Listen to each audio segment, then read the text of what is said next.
Então vamos lá. O que é luz e sombra? A luz e sombra é o que faz o seu desenho sair disso para isso, deixar apenas de ser um esboço simples ali achatado no papel e passar a ser esse efeito aqui tridimensional, esse efeito 3D, essa sensação de que o desenho está saindo do papel. Tudo isso é feito através da luz e da sombra. Aqui eu vou explicar para você de forma bem resumida como funciona a luz e sombra, para depois a gente já partir para um sombreamento na prática. Aqui no nosso exemplo, a luz está vindo mais ou menos aqui, dessa direção. Como a luz vem nessa direção, essa parte vai ser a parte mais iluminada, como vocês podem ver aqui. E do lado oposto vai ter uma sombra, que é a sombra própria do objeto. Mas o que eu quero que você preste bastante atenção aqui é que entre a sombra e a luz, entre esse tom escuro e o tom claro, existe outra tonalidade de cinza, que é um tom médio, que está aqui entre essas duas tonalidades.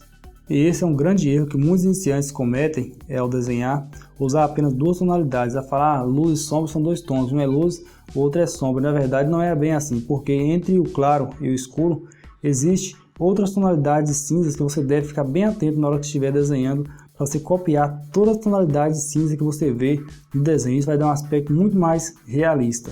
Outro erro muito comum e que muitos cometem também, que eu cometia muito, era usar apenas uma tonalidade no desenho, um único tom de cinza para o desenho todo. Dessa forma, você vai perceber que ao fazer isso não vai dar volume ao desenho, porque não tem essa diferença de tonalidades.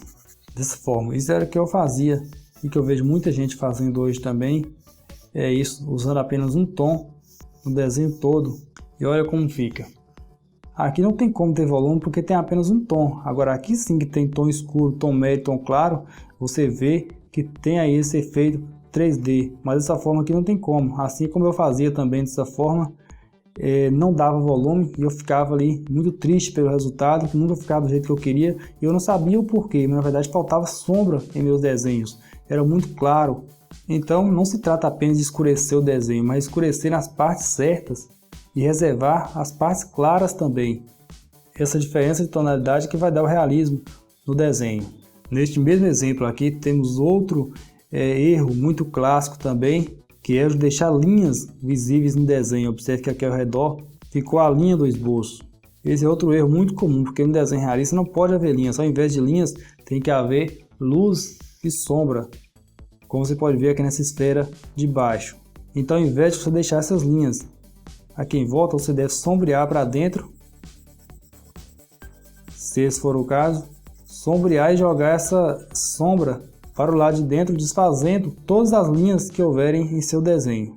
Um outro erro também é deixar o sombreamento manchado, com algumas manchas indesejadas no desenho. Mas tudo isso pode ser evitado com algumas medidas que eu vou passar para vocês aqui agora.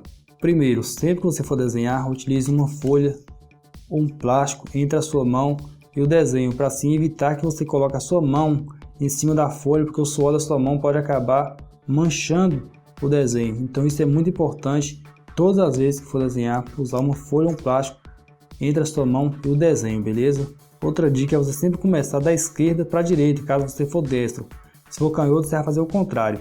Começar aqui da esquerda para a direita, trazendo pronto à medida que você vai avançando para a direita. Por que isso? Para que você não fique esfregando a folha em cima de partes que já foram feitas, porque isso, além de manchar, vai acabar também clareando o seu desenho, tá bom? Já que essa folha de cima ela acaba pegando um pouco desse grafite e deixando seu desenho mais claro e pálido.